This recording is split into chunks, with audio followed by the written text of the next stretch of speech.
saat wafat itu kembali kepada Allah, yang dihisab pertama itu salatnya. Inna awwala ma yuhasabu bihil abdu yaumal qiyamati as-salah. Hal pertama yang dihisab oleh Allah saat di hari kiamat itu salatnya. Hati-hati. Ya idza saluhat sairu amali. Kalau baik salatnya, ini menjadi petunjuk akan baik semua amal yang lain. Wa idza fasada sairu amali. Kalau jelek salatnya, maka menjadi petunjuk pada buruknya amalan yang lainnya. Kalau kurang, nanti yang dicari adalah sunnahnya. Cari. Ya, cari. Hal binat tatawwu, kata Allah kepada para malaikat. Coba cek apakah dia pernah mengerjakan amalan sunnah enggak? Cek semuanya. Nah, mumpung masih hidup, coba rinci amalan salat sunnah itu. Tilunkan pelan-pelan. Pelan-pelan coba lihat. Setelah itu naik yang kedua, zakat. Selama hidup udah pernah berzakat belum? Kalau belum pernah zakat, coba usaha supaya bisa zakat sebelum wafat. Ayo motivasi diri. Walaupun mungkin nilainya tidak sebanyak yang lain, tapi keikhlasannya hadirkan lebih banyak daripada yang lain. Itu ukurannya. Berbahagialah karena ukuran amalan itu terletak pada keikhlasan, bukan terletak pada kuantitas berapa yang dikeluarkan. Maka dengan itu ada peluang kita untuk berlomba dengan yang lain. Dulu Bilal, teman-teman sekalian, kalau sudah waktunya mau tiba menyembelih itu kurban, yang lain sembelih kambing, yang lain sembelih kemudian unta macam-macam, beliau ngukur diri. Saya nggak bisa didapatkan kambing, cuma nabung. Apa yang didapatkan? Ayam. Memang secara fikih kurban tidak ada dengan ayam, tapi beliau bersedekah dengan ayamnya. Dipotong itu kemudian dibagikan. Yang dilihat bukan kambingnya, yang dilihat bukan untanya. Seberapa banyak kekuatan kita untuk ikhlas mengumpulkan dan melakukan karena Allah Subhanahu wa taala. Dengan ayam tidak dihitung sebagai kurban, bukan kurban namanya, tapi sedekah. Tapi dilihatnya jangan pada bentuk sedekah atau kurbannya, dilihatnya bagaimana kesungguhan seseorang itu untuk mewujudkannya. Diukur lagi setelah itu terus sampai dengan yang terakhir puncaknya. Demikianlah seharusnya kita memetakkan kehidupan sehingga hidup ini terarah. Ya, tidak cuma bolak-balik menjalani kehidupan dunia. Bangun, tidur, dah bangun, tidur lagi. Habis tidur, tidur lagi. Tidur lagi. Ya, apa yang didapatkan? Nah, karena itu mari kita perbaiki sampai dengan saat ini. Dan insya Allah kita akan lanjutkan, karena juga ada orang sholatnya banyak dikerjakan, sunnahnya banyak. Tapi sayang sekali apa yang dikerjakan kualitasnya belum seperti yang diinginkan oleh Nabi SAW. Untuk itu kita pelajari di hari ini dengan harapan semoga apa yang kita dapatkan ini meningkatkan status kita di hadapan Allah Subhanahu wa taala. Menurut sahabat Ibnu Abbas radhiyallahu taala anhuma, dan ini dinukil kemudian oleh para ulama termasuk Syekh Muhammad Hashim bin Asy'ari yang pendiri Nahdlatul Ulama itu menulis kitab Adabul Alim wal Muta'allim di bab yang pertama. Ya, al-babul awal. Babnya berbunyi fadl ilmi wal ulama wat ta'lim wat ta'allum. Di paragraf yang kedua baris yang pertama, beliau menyebutkan kalau seseorang kemudian beribadah didasari dengan dasar ilmu terlebih dahulu. Jadi belajar, habis itu kita praktekin. Bedanya dengan orang yang cuma ibadah tanpa dasar ilmu. Di orang yang cuma menghafal, nih bacaan sholat hafalkan ini hafalan, ini bacaan, tapi nggak tahu dasar ilmunya. Kenapa dia bertakbir? Kenapa baca ini? Kenapa mengerjakan ini? Nah, itu beda pahalanya 700 kali lipat.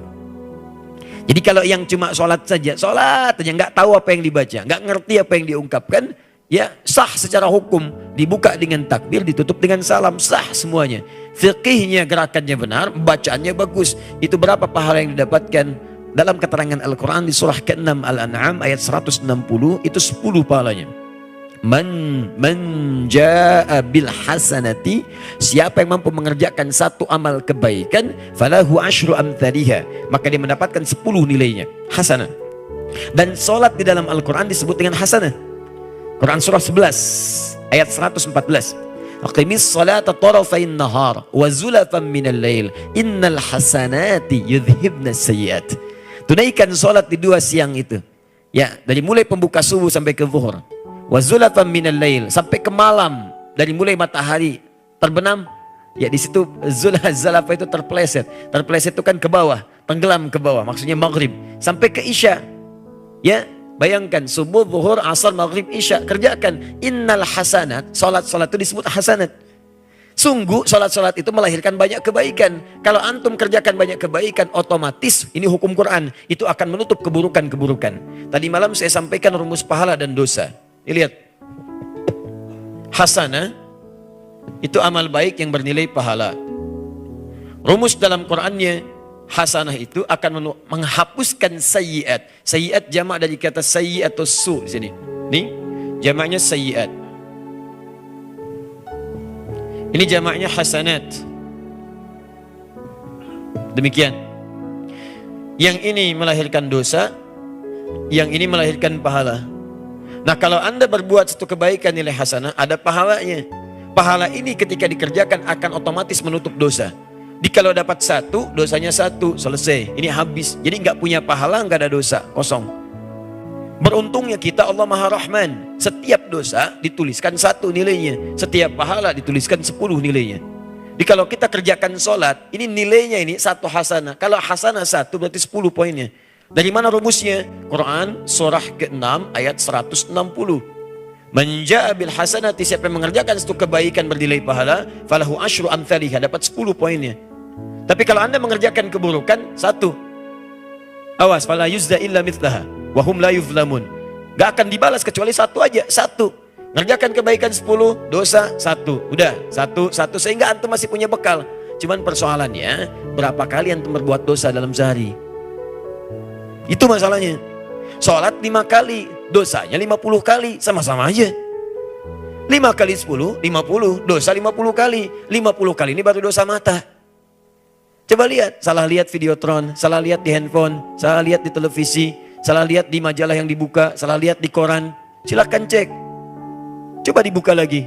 Apa yang antum lihat belum tentu itu menunjukkan nilai kebaikan. Itu baru mata, belum lisan, belum telinga, belum kaki. Kalau diakumulasikan jangan-jangan masih banyak yang ini dibandingkan yang ininya. Sedangkan cita-cita pengen ke surga.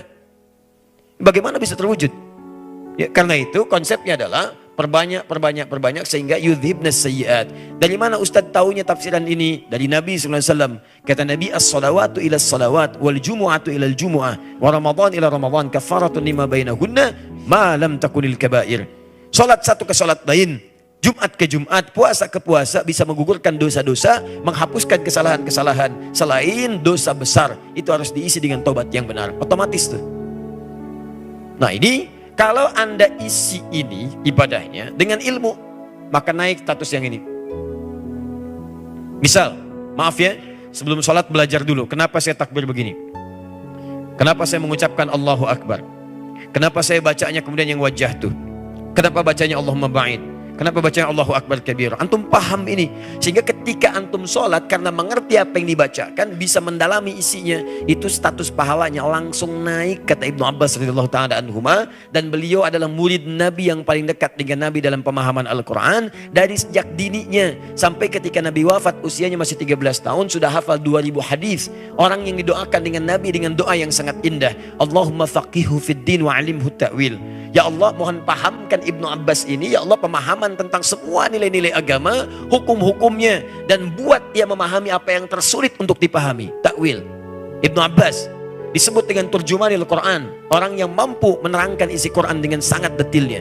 Teman-teman, beliau mengatakan, kalau Anda mengerjakan sesuatu ibadah dengan ilmunya, maka naik status pahalanya 700 kali lipat. Ma baina darajataini khamsumi'ati sanatin. Antara jarak satu keduanya, satu kedua, dua ketiga, tiga keempat, sampai ke 700, setiap jaraknya 500 tahun. 500 tahun. 500 tahun. Bayangkan, kalau antum sholat Allahu Akbar, satu keduanya 500 tahun, seakan-akan antum sholat 500 tahun. Bisa nggak Anda sholat 500 tahun tanpa berhenti? Nah ini jangan dipandang sebelah mata. Karena mandang sebelah mata itu nggak jelas, coba aja tuh. Pandang seluruhnya. Ya. Pandang seluruhnya, lihat, ini gak akan kelihatan. Kalau bicara pahala bukan di dunia, tapi akhirat nanti. Nanti sebelum meninggal akan ditampakkan tuh, apa kebaikan-kebaikan kita. Dan itu yang akan memberikan respon bagaimana cara antum pulang. Kalau banyak dosanya sesuai kebiasaan, banyak dosa ditampakkan dosa. Makanya banyak gelisahnya. Gelisah, takut, kadang-kadang mukul sana-sini, meracau tidak karuan. Demikian. Tapi kalau antum banyak berbuat kebaikan, kebaikan yang ditampakkan enak, di pulangnya itu tidak terasa. Panggilannya tenang.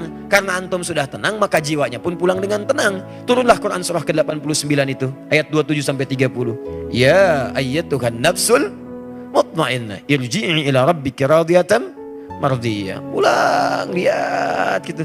Ada yang cuma sambil melihat, tidur-tiduran, dan pulang, meninggal. Dia enak tidurnya. Lihat di bagian belakang tuh, tidur-tiduran, meninggal kan. Ya.